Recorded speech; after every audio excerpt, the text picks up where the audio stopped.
Hello guys, welcome to Tech Tricks tutorial.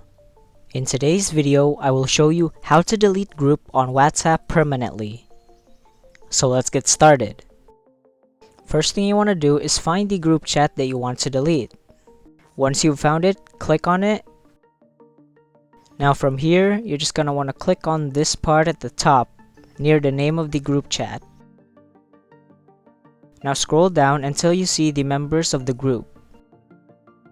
Keep in mind that you have to be an admin in the group chat in order to do this. Anyway, before we can delete the group chat, we first need to remove all the members in the group chat. Unfortunately, there is no option to remove all the members in the group chat at once, so you're gonna have to remove them manually one by one. Click on Remove, then hit OK. Alright, let's say you're done removing all the members in the group chat. So now we can delete it. First, you want to hit Exit Group at the bottom. Now hit Exit.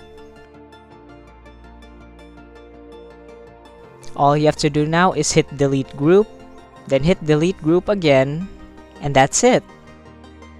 Thank you for watching this video. If you found this video helpful, please consider dropping a like and subscribing to the channel.